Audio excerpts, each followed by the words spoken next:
Hello people of the internet, I'm on the plan and welcome back to the Madden Legends tournament. It's round 1 and we have the Minnesota Vikings and the San Diego Chargers.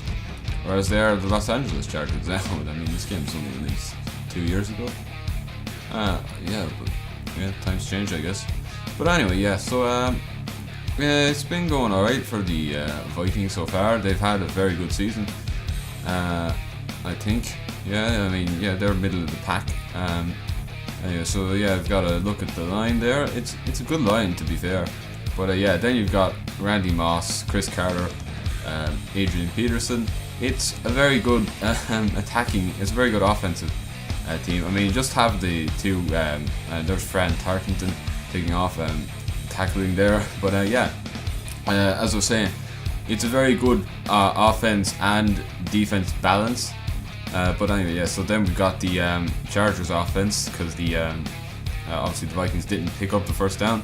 A very good team. And then a look at the defense: Jim Marshall, Carl Eller, John Randall, Alan Page, Scott Studwell, Chris Dullman, Matt Blair, and in the cornerbacks we've got Browner, Krause, Bryant, and Wright. So it's a very good team, as I was saying, on both sides of the ball. The Chargers, however, they're a good team on both sides of the ball too, and they're wearing classic uniforms here, because why not? I like those uniforms. But anyway, the Chargers were doing more on offense than the Vikings were, and it came with a lot of success, because they were already inside Vikings territory. Dan Fouts there, and it took a while, but LaDainian Tomlinson eventually got into the end zone for that touchdown, so the Chargers took a 7-0 lead. So the Vikings then having to respond. Tarkenton takes the ball and fires it, and he's got a pass. The Vikings, they did start to march down the field and went into hurry up because they're trying, obviously, pretty hard to get into territory. And just the fact that they're 4 for 4 on this drive is amazing, considering how poorly the other drives were going. But it's hurry up time. It is hurry up time, and they're going at full throttle, no rest, and that happens. I mean, that's just unfortunate, really. You can't pin that down. To a lot. You can't pin that down on Fran Tarkenton anyway. But I don't know. Maybe should have held on to the ball, but what can you do? I guess it just comes out sometimes. But anyway, there we go. They're the Chargers then. So they take the ball anyway with a minute to go in the half, and they decide that they're going to try, and instead of going conservative, they're going to go all out. They're going to try and go for this score before half time.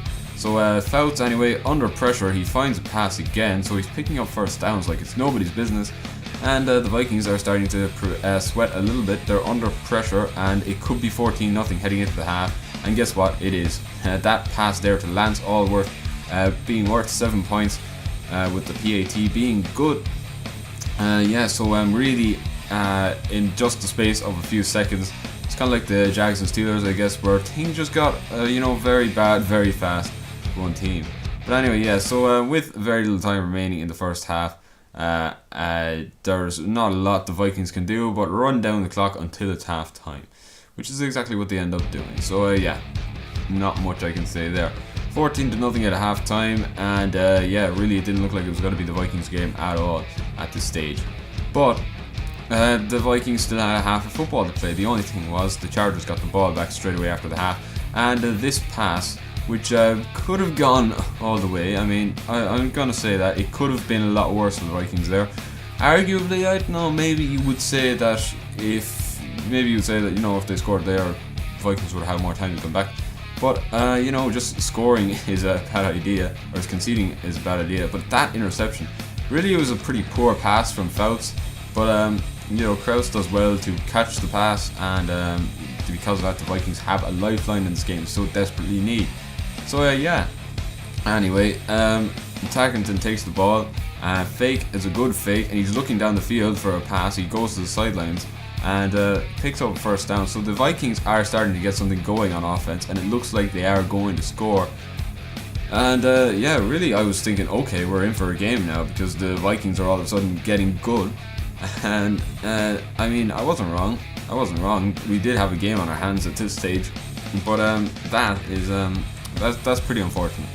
They were going to go for a field goal though, and to be fair, it would have been hard to miss. considering the caliber of kicker that is in this tournament. So yeah, that 14-3 scoreline, going pretty good. So yeah. Yeah, there we go. Anyway, just wait for replays to end because I don't know how I cut these. But yeah, the Vikings then got a sack here, which was vital because this takes it to the 2-minute warning. They still have all 3 of their timeouts, so they can march down the field, get a touchdown, get the ball back with using all 3 of their timeouts. They don't even have to take an onside kick. They don't even have to do that. But I mean, that is best case scenario. But you know, it's not a crime to be unrealistic, I guess. But it's not even that unrealistic because that happened. Yeah, things are going well for the Vikings on offense. They're not doing bad at all, but they do need to hurry it up though because they're running out of time, and they don't want to use any of their timeouts, which is understandable in this situation because they're going to need to get the ball back anyway. So anyway, Tarkenton going up, he finds a pass. Finally, where was that all game? I don't know, but that's White with the pass reception and a touchdown for the Vikings. So anyway, yeah, I think they're going to go for 2 here, and understandably, because that means it's only a field goal, so you don't even have to go for the touchdown. And like, even if like it's 14-10, you're going to have to go for the touchdown anyway. So like, this really makes sense. Yeah, this didn't work. Peterson kind of just got stuffed at the line there. So yeah, he's not going anywhere, and Chargers are letting the Vikings fans know that. But there is still time. There's still time for something to happen in this game. The Vikings can kick it to the Chargers, but it looks like actually, yeah, they're lining up for the onside kick, and I don't think the Chargers are expecting that at all. But yeah, really, that kind of sums it up. It just didn't work. Like, it wasn't going to. But yeah, yeah, that pretty much is my reaction too. That some things weren't meant to be attempted, and that was probably one of them. But yeah, so Dan Fouts then on the 3rd and 7. This is for the game if they can make this. And guess what? They do. So yeah, that's how it ends. The Chargers going through to the next round. They have beaten the Minnesota Vikings, knocked out a huge team in this competition. But, you know, to be fair, they fought well for it, and it was a good game overall despite being low scoring. So that's it from me. I've been the man with the plan. Thank you for watching my videos, and if you'd like to see more videos like this, please like, comment, and subscribe to my channel. And I will see you in the next video. So whenever that is, guys, see you next time. And I think, yeah, I have a few more round 1 videos to do. So yeah, I'll see you with those whenever they're ready. So until then, guys, all the best.